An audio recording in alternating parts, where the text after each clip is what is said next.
तो दोस्तों स्वागत है आपका एक बार फिर टॉक विद आसिफ में। और आज मैं मौजूद हूँ सैनिक पोल्ट्री फार्म, जो कि बीरपुर गांव है, जिला बरेली में, वहां स्थित है। और वहां मैं आपको बताऊंगा एक ऐसे बिजनेस के बारे में जो आप खुद भी कर सकते हैं। और वहां के जो फार्मर हैं, जो वहां के केयर टेकर हैं, शाहजान भाई मेरे बहुत अजीज दोस्त हैं और मेरे बड़े भाई जैसे हैं, वो मेरे साथ मौजूद हैं। उनकी देखरेख में ये सारा कुछ चल रहा है यहाँ पे, और काफी मैं जानकारी आपके साथ शेयर करूंगा। लगातार बने रहिए मेरी वीडियो के साथ। तो शाहजान भाई, ये आपने कब से स्टार्ट किया है? ये अभी हमें इस बिजनेस को यहाँ पर 2 साल हुए हैं और पिछले हम 91 से इस काम को कर रहे हैं। CRI से ट्रेनिंग करने के बाद आप लोग का शेयर करते हैं अपनी नॉलेज, ताकि आप लोगों तक और पहुंचाएं और लोग फायदा उठाएं, क्योंकि इंटीरियर में होता है, हर किसी को नहीं दिख पाता है। तो आपके माध्यम से लोगों तक ये नॉलेज पहुंचेगी और लोग इसका फायदा उठाएंगे। अभी आपने बात की थी CRI, IVRI। अच्छा, ये उसके बारे में कुछ बताएं। सेंट्रल एवियन रिसर्च इंस्टीट्यूट, जो बरेली में एशिया का सबसे बड़ा इंस्टीट्यूट है, इज्जत नगर पर। तो उस पे हमने 91 में ट्रेनिंग की थी। उसके बाद हमने अलग कंट्रियों में भी काम किया है आधुनिक प्लांट पे। इसे EC फार्म कहते हैं, एनवायरमेंट कंट्रोल फार्म। जितना हम वातावरण बच्चों को देना चाहते हैं, इनकी स्थिति के मुताबिक दिया जाता है। आप ये देखिए, कंट्रोल पैनल लगे हैं, ये जर्मन से और जापान से निर्मित चीजें हैं। ये इसमें जितना हम डाटा फीड कर देते हैं, उसी हिसाब से पूरे फार्म को ये टेक केयर करता है। और 3 फेस से चलता है। तो आप ये सब देखेंगे, आप सरप्राइजर हैवी लगे हुए हैं, वहां भी आपको और भी वीडियो और दिखाई दे, घुमाएंगे। अच्छा, आपने बात की है, ये जो सामने मुर्गी के जो बच्चे हैं जी, हमारे इंडिया में क्या, इंडिया के बाहर भी इनकी कोई खपत की कोई मानक नहीं है, कितना खाया जाता है। तो मैं आपसे जानकारी ये चाहता हूँ कि क्या आपको लगता है कि यूपी में कितना चिकन रोज डेली खाया जाता होगा? यूपी में सबसे बड़ा मार्केट इंडिया का यही यूपी वेस्ट है, जिसमें हम लोग मौजूद हैं। यूपी और वेस्ट कुपोषकता खत्म करने के लिए सबसे सस्ता प्रोटीन हमारे भारत में यही है, जो जिसने हेल्थ को किया है। WHO ने भी इसको इसीलिए इस फार्म को, इस काम को सराहनीय किया गया है। और गवर्नमेंट की जबरदस्त स्कीम है आप लोगों के लिए, जो आपको बहुत सब्सिडी और बिना ब्याज के लोन मिलते हैं। आप इस काम को आगे बढ़ा सकते हैं। अच्छा, और इंडिया हमारा वर्ल्ड में 20 नंबर से 3rd नंबर पे आ चुके हैं हम लोग। तो साधन नहीं। हाँ, आपने बात की कि प्रोटीन का ये बहुत अच्छा सबसे बड़ा सोर्स, लेकिन आम लोगों में ये बातें होती हैं कि ये कहीं ना कहीं नुकसान देता है। ऐसा भी कुछ है? नहीं, कुछ नहीं। आप यहाँ 37 डेज का इसका साइकिलिंग है, आप यहाँ खुद रह के देख सकते हैं। कोई भी कुछ नहीं। जैसे हमारे बच्चों को कैल्शियम चाहिए होता है, लीवर टॉनिक चाहिए होता है अगर बीमारी आती है, वैसे ही हम इनको देते हैं। कोई भी कहीं इंजेक्शन, स्टेरॉइड वगैरह कुछ नहीं है यहाँ पर। एक लोगों में डर रहता है कि स्टेरॉइड दवाई दी जाती है। नहीं, कुछ भी नहीं। आप देखिए, ऐसा सब कुछ नहीं नेचुरल है, सब चीज लिखी हुई है, क्या चीज हम खिला रहे हैं, सब कुछ नेचुरल है, कहीं भी कोई दिक्कत नहीं है, बिल्कुल भी। अच्छा, आप हमें ये बताइए कि ये जो आपके जो मुर्गी के बच्चे हैं सामने, ये कितने दिनों के हैं? ये 37 डेज है आज में। 37 डेज, हाँ। मतलब 1 महीने से ऊपर। ये कितना वेट रहेगा इसमें? ये लगभग 2.25 किलो का एक एवरेज वेट रहेगा। और नर जो है 200 ग्राम ज्यादा होता है, फीमेल 200 ग्राम कम होती है। अच्छा, ये बात भी होती तो है। परसेंटेज इसमें फीमेल की ज्यादा होती है और मेल 25% होता है।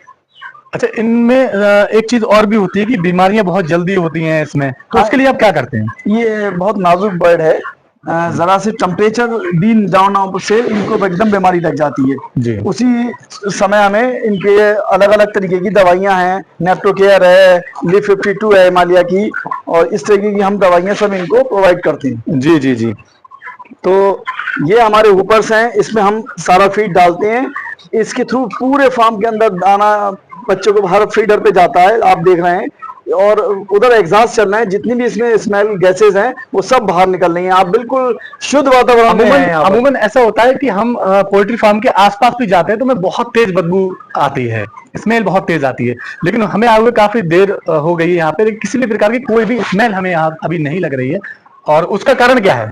बस आप एग्जॉस्ट देख रहे हैं, हैवी जो चल रहे हैं वो यहाँ एयर टाइट है सब तरफ से, तो सारी हवा इन कूलिंग पैड के थ्रू आगे छन के जा रही है, सब उधर निकल जाती है लास्ट में। आप यहाँ सोएं, खाना खाएं, बैठें, कोई कुछ नहीं। कूलिंग पैड के बारे में आपने बताया, कूलिंग पैड वो क्या होता है? उसके बारे में पैड जो हमारे कूलर में लगे होते हैं, यहाँ बहुत हैवी लगे हैं, 6 इंची मोटे और 54 फीट लंबे, 8 फीट ऊंचे। इस पे ये पानी का टैंक है जमीन के अंदर, इससे पानी पूरा इस पे चल के रोटेट होके वापस आता है। उधर जो फैन हवा खींचती है, गर्म हवाएं इसके अंदर ठंडी होके शुद्ध होके निकल जाती हैं, ताकि बच्चे को एक प्रकार से उसको एयर कंडीशन बोल सकते हैं। एयर कंडीशन जी। और आपने बताया इसके ऊपर तपन होती होगी, तो इनके लिए क्या टेम्परेचर रहता है? इनका टेम्परेचर एज के हिसाब से सबसे अच्छा, शुरू में 31 डिग्री सेंटीग्रेड से लेके हम शुरू करते हैं, और अभी हम इसे 17-18 पे रख सकते हैं आराम से। जी। अगर आपने कब इसकी शुरुआत की थी? सबसे शुरू से हमने 90 में हमने CRI से ये बर्ड ली थी। उस वक्त 6 रुपए 25 पैसे का एक बर्ड था, सिंथेटिक बॉयलर, और 70 किलो की बोरी 280 रुपए की होती थी। आज ये 60 किलो की बोरी 2400 रुपए की है। अच्छा, तो अब एक बड़ा अनुभव मेरा इसमें रहा है, बहुत मेरा पूरी लाइफ इस पे मेरी गुजरी है, इसी पे ही सारा ध्यान दिया। अच्छा, इस नस्ल को क्या बोलते हैं? अभी आपने नाम कुछ लिया था। वो सिंथेटिक बॉयलर कलर्ड होते हैं। अच्छा। ये बॉयलर है, ये बॉलर है। व्हाइट इसलिए हम लोगों ने इसको रखा है, साइंटिस्ट लोगों ने, हम ज्यादा पसंद करते हैं क्योंकि ये हीट एब्जॉर्ब कम करता है। आप लोग को पता ही है, व्हाइट रिफ्लेक्ट कर देता है पूरी हीट को। अच्छा, आपने जब से ये यहाँ पे फॉर्म खोला है, आपकी सबसे बड़ी उपलब्धि आपकी क्या रही? उपलब्धि हमारी अभी हमारा जो लास्ट बैच गया था जी, वो हमने नॉर्थ इंडिया में टॉप किया था। और नॉर्थ इंडिया में टॉप किया था, आप ध्यान से देखते रहिए। और उससे पहले बरेली में करीब 2 साल से लोग जो बैच चला रहे थे, हमारा पहला बैच ही उनमें टॉप किया। और इस बार भी हमें बहुत अच्छी उम्मीद है, हो सकता है हम पूरे इंडिया में यूपी की जो 26 ब्रांच है उसमें भी टॉप करें। अच्छा, तो उसके लिए आपकी जो कंपनी है उसका क्या नाम है, जो जिसके थ्रू आप काम कर रहे हैं? ABIS Indian boiler. ABIS, ये कहाँ की संस्था है? छत्तीसगढ़। इसके संस्थापक बहादुर अली साहब हैं। बहादुर अली साहब। उन्होंने 300 मुर्गियों से वो अपने खेत में काम शुरू करा था, और आज उनकी अच्छाइयों से यहाँ पहुंचे हैं। अच्छा, ये भी बहुत बड़ी बात है। तो इसका अगर मार्जिन मैं आपसे पूछूं तो आप बता सकते हैं क्या मार्जिन इसमें रहता है आपको? मार्जिन पर बर्ड हमें 25 रुपीज से लेके 42 रुपए पर बर्ड हमें बचता है, अगर हम सब चीजों को ध्यान रखते हुए काम कर रहे हैं। उसमें कुछ हमारे लाइट के खर्चे, डीजल के खर्चे आते हैं। जी जी। तो और सब जो लोग काम करते हैं उनकी सैलरियां होती हैं, मैनेजर की, सुपरवाइजर की, सब लोगों की। तो क्या ये एक ऐसा बिजनेस हो सकता है जो आगे चल के लोग इसे करें और फायदा उन्हें मिले? कर रहे हैं लोग, बहुत कर रहे हैं लोग, गवर्नमेंट जॉब छोड़ छोड़ के कर रहे हैं, अगर इस बिजनेस को कर रहे हैं। खैर, आपका तो बहुत बड़ा, आपने पूरा सेटअप यहाँ लगा रखा है। क्या छोटे स्तर से इसकी शुरुआत हो सकती है? छोटे से भी कर सकते हैं आप, 2000 बर्ड से भी कर सकते हैं। कैसे? आप अपने इसी स्ट्रक्चर बनता है, वो 22 फीट चौड़ा बनता है, ये 45-40 फीट चौड़ा है। जी, जी। वो 22 फीट चौड़ा बनेगा, फिर आपकी कैपेसिटी जितनी हो आप लंबाई कर सकते हैं। कितने बर्ड है अभी आपके पास? हमारे पास कैपेसिटी फार्म की 13,333 की है, प्लेसमेंट 13,241 है। ये मौजूद है। मौजूद है। अच्छा, इसमें अगर कोई बर्ड बीमार होता है या कोई बीमारी आती है तो उसके लिए क्या कोई चिकित्सक इनका आता है देखने, या आप लोग ही? हमारा चिकित्सक आता है जी, और उसको हम कॉल करते हैं, वो उसका PM करता है, यहाँ पोस्टमार्टम होता है। पोस्टमार्टम अच्छा। के बाद लीवर को, लीका हाथ को और किडनी को सब चीजें देखी जाती हैं। गैसेस की वजह से पेट में पानी आ गया है। अच्छा। उसके बाद सिर का और तूतिया, अलग अलग हम मेडिसिन देते हैं। आप देख रहे हैं हिमालय की दवाइयाँ रखी हैं, सब आयुर्वेदिक देते हैं। हाँ, मैं दिखाऊंगा। कोई भी हम केमिकल नहीं देते हिमालय हैं। बहुत तो पुरानी कंपनी है, एक यहाँ पे पड़ी हुई है, दर्शकों को मैं दिखाऊंगा। ये हिमालय, नेफ्रोटेक है, हिमालय की वो है। जी जी हिमालय की लीवर 52 जी जी ये रही।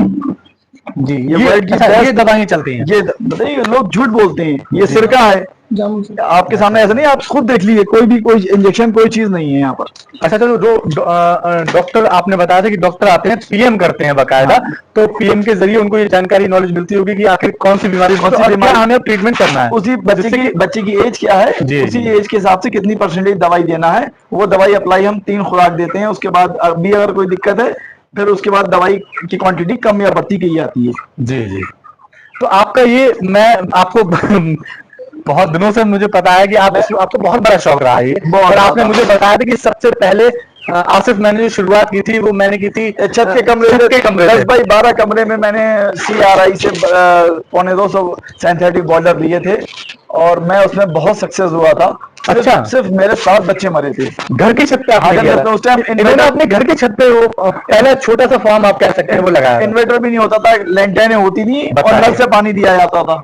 जी जी। आज इतना आधुनिक है कि सब फुल्ली इसी ऑटोमेटिक चीज है। अच्छा, आपका वो सपना मुझे लग रहा है कि आप पूरा साकार हुआ है, क्योंकि आप देख सकते हैं कि कितने बच्चे हैं, और ये मुर्गी फार्म यहाँ पे चल रहा है पूरा, और शानदार तरीके से। और इनका सबसे खाने पीने का जो इंतजाम है, पानी कौन सी पाइप से जाता है? पानी यहाँ से देखिए इन टैंकों से आके ये गया और यहाँ रेगुलेटर लगे, इससे हम उसको प्रेशर कम भर्ती करते हैं एज के हिसाब से। सारे निपिल लगे हैं टंकियां, उससे बच्चा पानी पीते हैं, वो पी रहे हैं, देखिए आप जी जी क्लोजअप करके आप दिखा सकते हैं, बच्चे लाइन से पानी पी रहे हैं, दाना खा रहे हैं सुकून से, कोई लेबर अंदर नहीं जाएगी, कोई बच्चा डिस्टर्ब नहीं होगा। जी।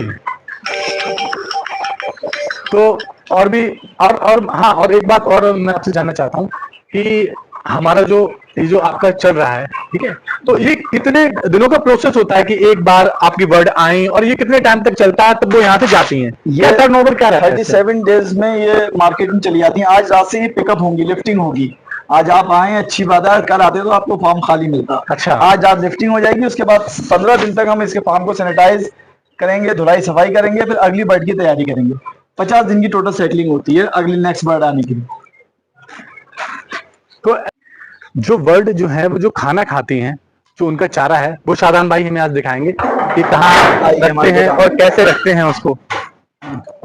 ये देखिए बिल्कुल जमीन से सीलन ना आए, दाना बिल्कुल सूखा रहे ताकि बर्ड को कोई परेशानी ना हो। अच्छा, ये उनका चारा है, चारा है, चारा बोल सकते हैं, क्या बोलते हैं उसको खाने के लिए? फीड। हाँ, तो उसका भी कोई टेम्परेचर का हिसाब होता है कि इतने टेम्परेचर पे ये खराब हो सकता है?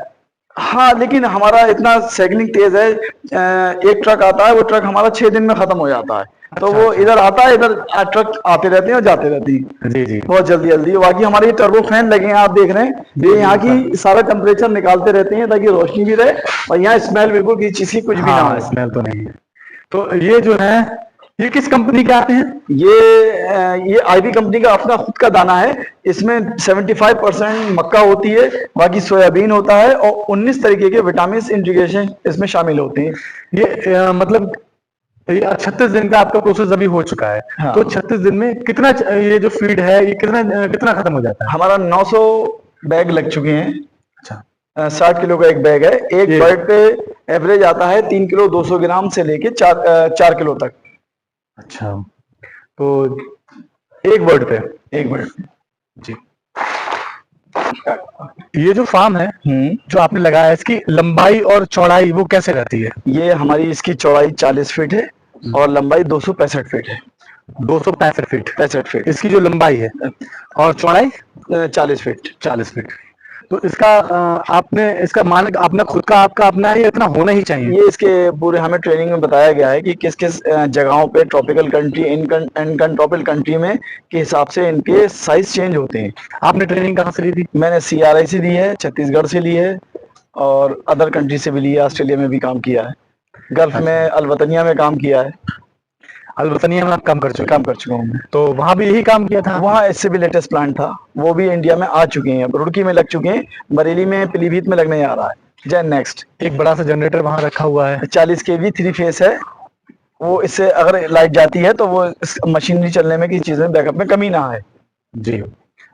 तो और बाकी रख रखाव के लिए हमें क्या सावधानियां इसको? बायो सिक्योरिटी की बहुत ध्यान है। आप लोग जैसे आए, हमने आप लोग को स्प्रे किया, बाहर की गाड़ी जल्दी अंदर नहीं ले सकते। कोई आता है तो पूरा उसको सैनिटाइज करते हैं, उसको उसके जूते चप्पलें चेंज करा के अंदर लेके जाते हैं, या फिर आपने वो देखा पानी जो रखा है कीटनाशक, उसमें पैर डुबो के जाते हैं। जी जी, इन सब बातों का ख्याल रखना बहुत ज्यादा। जैसे बच्चा, एक छोटा सा बच्चा डॉक्टर्स के यहाँ नर्सरी में होता है, तो किसी से मिलने नहीं देते हैं ताकि बीमारी बाहर के अंदर ना आ जाए, उससे ज्यादा केयर है इसकी। जी। अभी शादान भाई ने यहाँ अपना एक क्वार्टर बना रखा है, मैं आपको वो दिखाऊंगा, बड़ा शानदार, मुझे बड़ा अच्छा लगा यहाँ आके।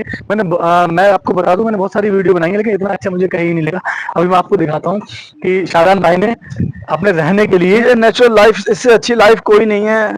और बाकी जो जगह बची उसमें पेड़ भी आपने लगाया, बताते हैं सब ऑर्गेनिक खेती है, धनिया और साग, आम के पेड़, लीची के पेड़, अमरूद, पाकिस्तानी नींबू। आप देख सकते हैं क्या व्यू शानदार आ रहा है यहाँ पे। आप देख सकते हैं ऊपर देखिए,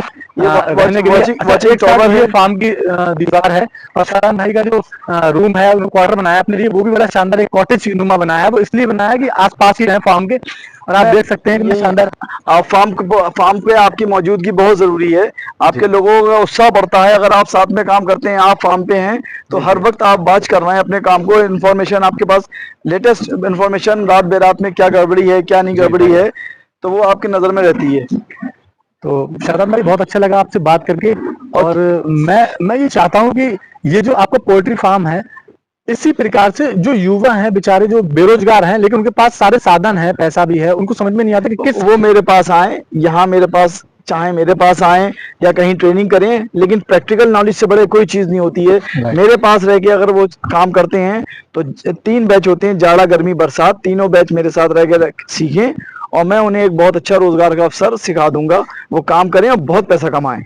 हाँ, मैंने आपसे एक बात कही कि जो आज के पैसा है, लेकिन अगर फील्ड में लगाना तो एक डर भी कहीं ना कहीं रहता है, ऐसा लगता है कि पैसा डूब ना जाए। बिल्कुल सही बात है, लेकिन इसमें कोई रिस्क नहीं है, क्योंकि इसमें जो रिस्क थे हम वो रिस्क फैक्टर सारे खत्म कर दिए हमने। जी, पहले मैंने बताया था, एक भ्रांति ये भी चल रही थी कि बीमारियां आती हैं तो लगातार सब सारे जो बॉलर वाली जो नस्ल के जो मुर्गे होते हैं वो खत्म मर जाते हैं। लेकिन वही जब आप अपने फार्म पे मौजूद हैं, टाइम पे वैक्सीन का इंतजाम रख रहे हैं, उनको अच्छा पानी, अच्छा दाना, शुद्ध चीज मिल रही है, तो बीमारी क्यों आएगी? जी, हम लोग गंदगी में बैठ के खाना खाए नहीं खा सकते ना। इसी तरीके से इनका लेडर जो यहाँ भूसी पड़ी है उसको हम गुड़वाते हैं, उसमें चूना मिलवा के साफ रखते हैं, सूखा रखते हैं, तो बच्चे आपने देखे रुई की तरह सफेद थे। जी, अब ये गंदे रखे हैं तो बीमार होके मरेंगे। जी, तो अपनी केयर करना जरूरी, कोई भी बिजनेस हो, आप केयर करेंगे आप सक्सेस रहेंगे। बहुत अच्छी जानकारी हमें शादान भाई से और अभी तक कुछ मिली है। मेहनत करने से ही आप पाएंगे, और घर बैठ के कोई काम नहीं होता। जब आप फील्ड में उतरेंगे, मेहनत करेंगे और आपको पैसा मिलेगा। और ऐसा कोई नहीं कि पत्थर तोड़े जा रहे हैं, बेहतरीन शानदार काम है, इतनी शुद्ध हवा, शहर में परेशानियों से बचे हुए, कोई बीमारी नहीं। मेरी अच्छी खासी एज है, मेरे बच्चे जवान है, आज तक कोई भी दवा नहीं खाई मैंने, सिर्फ नेचुरल जगह से। देखिए धनिया पुदीना बिना खाद का सब चीज घर पे हम लेके जाते हैं, बनती हैं सब चीजें। जी, जी, तो देखते रहिए ऐसी टॉक विद आसिफ, और भी जानकारी मैं आपके सामने लेके आता रहूंगा। वीडियो को लाइक और शेयर करना ना भूलें।